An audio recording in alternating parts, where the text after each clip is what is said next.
한번 설득시켜보라고 말이야. 나 좀 설명 좀 해달라고. 그러면 그 사람들이 생각하고 있는 공중에 붕 뜬 머릿속에 들어있는 성경 구절 몇 절 아는 거 그것이 구원인 줄 알고 그런 소리 하는 것은 이것은 전부 가짜단 말이야. 그럼 뭐해 도대체. 나는 그런 구원 준다고 해도 나는 필요 없어.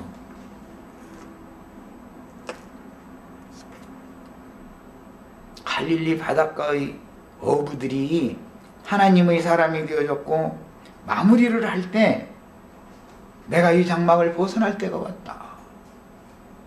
주께서 나를 이렇게 부르시고 이렇게 인생을 살게 하셨고 이제는 나도 이 장막을 벗을 때가 왔다 해가면서 그 유언을 남기는 그 말을 이렇게 읽어보고 나서 아, 사람이 이렇게 되는 것을 구원이라고 그러는구나 그냥 금방 알 수 있잖아요.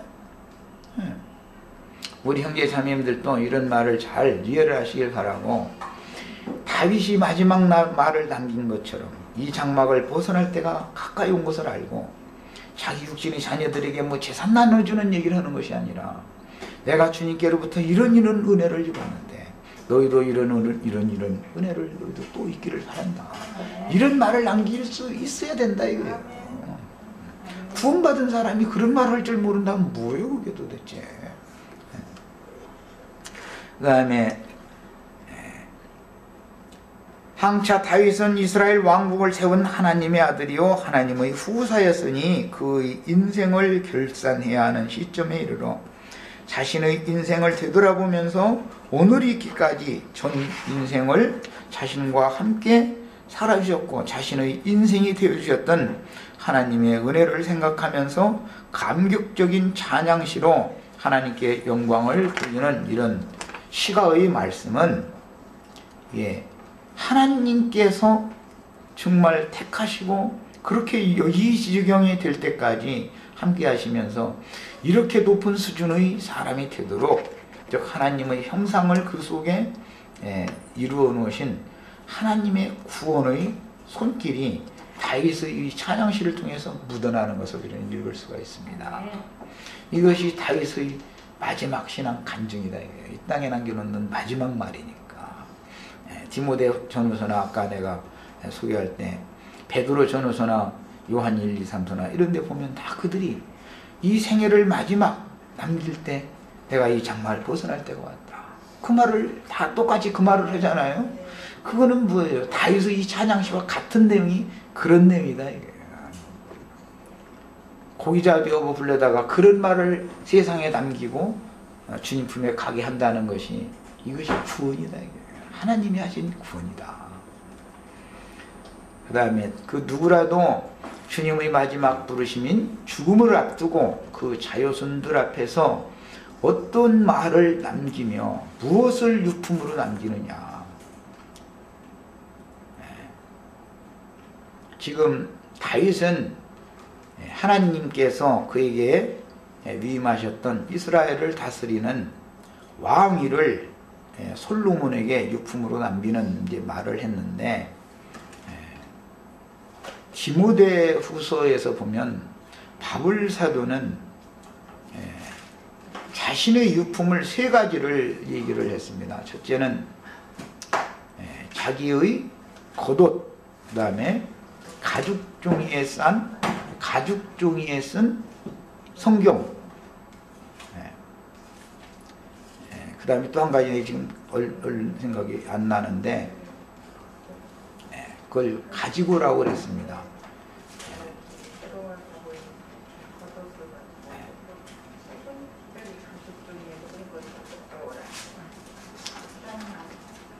이런 것들이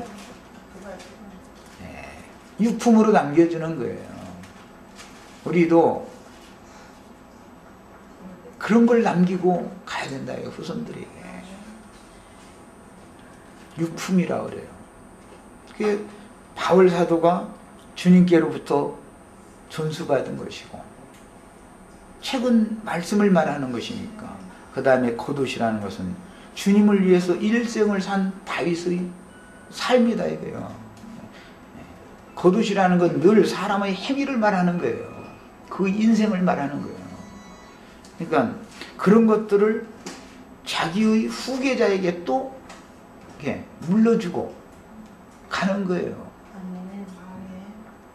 복음을 위해서 말씀을 받았고, 말씀으로 말미암아 의로운 사람으로 지어지고 만들어진 과정을 거쳤고, 그런 본을 보이는 인생을 살았고, 그 다음에 그것을 또 자기 후계자들에게 남겨주는 거예요. 우리도 그런 유품을 남기면서 이런 유언을 할 수 있는 이런 높은 수준의 사람들이 다 되셔야 되겠습니다. 세상 사람 같으면 무슨 재산 누구는 얼마를 갖고 이런 얘기만 지금 하거든요. 유언 남긴다 그러면. 성경에는 그런 유언 남긴 일이 없습니다. 그 다음에 다윗도 한 인간이었으니 당연히 영욕의 세월을 보냈지만, 가장 중요한 것은 그가 자연인으로 인생을 살다가 죽음을 맞게 된 것이 아니고, 하나님의 사람을 통해서 관유로 부어져서 거룩한 사람으로 성별된 이후에 남은 일생을 오직 그리스도 성령의 인도를 받는 인생을 살고, 그 인생을 지금 마감하는 시점에 이르렀다. 그러니까 이것은 일반 세속 사람들의 죽음과는 다른 죽음이다. 예수님도 요한복음 마지막에, 복음서의 마지막에 베드로에게 어떠한 죽음으로 하나님께 영광을 돌릴 거, 죽는 것이 제일 중요한 거예요. 어떠한 죽음으로 죽냐 이거예요. 태어나는 거야. 이렇게 태어날 수도 있고 저렇게 태어날 수도 있고, 인생을 사는 과정에서야 별것을 다 경험하고 다 만나볼 수가 있지만, 가장 중요한 것은 사람이 죽을 때 어떠한 죽음으로 하나님께 영광을 돌릴 거냐. 죽는 그 마지막 경점에 내가 자꾸 이제 우스갯소리로 마귀가 와서, 검은 옷 입은 애가 와서, 흔히 세상 사람들이 말하는 저승사자가 와서 너 가자고 그 얘기로 데려가면 받으면 안 된다는 거예요. 죽는 경점이라는 게 얼마나 중요한지 아셔야 돼. 그때 미가엘 전사가 와서 마귀가 데려가려고 하는 것을 너는 이 시체에 손대지 말라. 너하고는 상관없다. 하나님께서 이 사람을 당신께로 데려오라고 나를 보냈다 해서 미가엘의 손에 의해서 천사들에 받들려서 주의 품에 들어가야 되는 거야. 마귀에 이끌려서 가면 안 된다. 오늘 많은 사람들은 그 죽는 순간을 너무 소홀히 여겨요.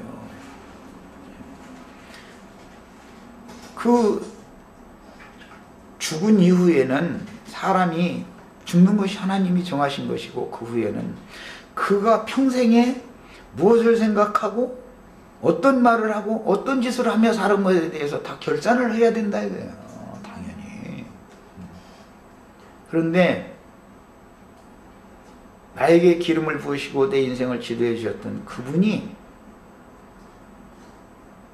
내가 당해야 될 모든 형벌과 심판을 그분이 하나님 앞에서 대신 다 당한 사실을 그분 자신이 서서 변증을 해주고 증언을 해주실 수 있는 확증을 딱 가지고 주님 앞에 가야 되는 거다.